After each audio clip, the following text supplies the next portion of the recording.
আধুনিক পদার্থবিজ্ঞানের সূচনা। ঊনবিংশ শতাব্দীর শুরু থেকেই বিজ্ঞানীরা দেখতে লাগলেন প্রচলিত পদার্থবিজ্ঞান দিয়ে অনেক কিছু ব্যাখ্যা করা যাচ্ছে না। 1803 সালে ডাল্টন পারমাণবিক তত্ত্ব দিয়েছেন। 1897 সালে থমসন সেই পরমাণুর ভেতর ইলেকট্রন আবিষ্কার করেছেন।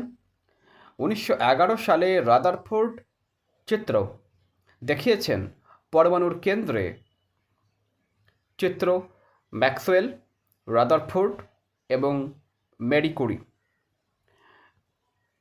খুবই ক্ষুদ্র নিউক্লিয়াসে পজিটিভ চার্জগুলো থাকে, কিন্তু দেখা গেল নিউক্লিয়াসকে ঘিরে ঘুরন্ত ইলেকট্রনের মডেলটি কোনোভাবে ব্যাখ্যা করা যায় না, কারণ বিদ্যুৎ চৌম্বকীয় সূত্র অনুযায়ী এই অবস্থায় ইলেকট্রন তার শক্তি বিকিরণ করে নিউক্লিয়াসের ভেতর পড়ে যাবে, কিন্তু বাস্তবে তা কখনো ঘটে না।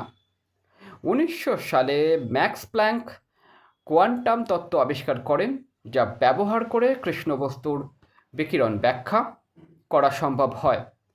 পরবর্তী সময়ে বিজ্ঞানী বোর পরমাণু স্থিতিশীলতা ব্যাখ্যা করার জন্য কোয়ান্টাম তত্ত্ব ব্যবহার করেন।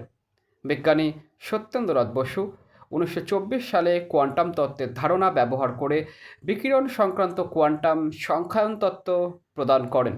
এজন্য বিজ্ঞানী বসুকে কোয়ান্টাম সংখ্যায়ন তত্ত্বের জনক হিসেবে অভিহিত করা হয় এবং তার অবদানের স্বীকৃতিস্বরূপ এক শ্রেণীর মৌলিক কণাকে বোসন নাম দেওয়া হয়। 1900 থেকে 1930 সাল পর্যন্ত এই সময়টিতে হাইজেনবার্গ, শ্রোডিঙ্গার, ডিরাক সহ অনেক বড় বড় বিজ্ঞানী মিলে পদার্থের কোয়ান্টাম তত্ত্ব প্রতিষ্ঠিত করেন। বিদ্যুৎ চৌম্বকীয় তরঙ্গের বাহক হিসেবে ইথার নামে একটি বিষয় কল্পনা করে নেওয়া হয়েছিল এবং 1887 সালে মাইকেলসন ও মোরলি তার অস্তিত্ব আবিষ্কার করার চেষ্টা করে দেখান যে প্রকৃতপক্ষে ইথার বলে কিছু নেই এবং আলোর বেগ স্থির কিংবা গতিশীল সব মাধ্যমে সমান। 1905 সালে আইনস্টাইনের চিত্র থিওরি অফ রিলেটিভিটি থেকে এই বিষয়টির ব্যাখ্যা পাওয়া যায়।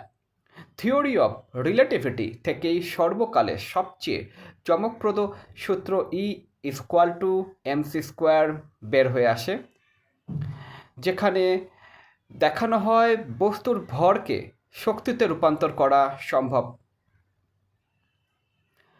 চিত্র আলবার্ট আইনস্টাইন এবং সত্যেন্দ্রনাথ বসু। কোয়ান্টাম তত্ত্বের সাথে থিওরি অফ রিলেটিভিটি ব্যবহার করে ডিরাক 1931 সালে প্রতি কণা অ্যান্টিপার্টিকেল অস্তিত্ব ঘোষণা করেন, যেটি পরের বছরেই আবিষ্কৃত হয়ে যায়। 1895 সালে রন্টজেন এক্স-রে আবিষ্কার করেন। 1896 সালে বেকারেল দেখান যে পরমাণুর কেন্দ্র থেকে তেজস্ক্রিয় বিকিরণ হচ্ছে। 1899 সালে পিয়ারে ও ম্যারি কুরি চিত্র রেডিয়াম আবিষ্কার করেন এবং বিজ্ঞানীরা বুঝতে পারেন পরমাণুগুলো আসলে অবিনশ্বর নয়, সেগুলো ভেঙে তেজস্ক্রিয় বিকিরণ হতে পারে।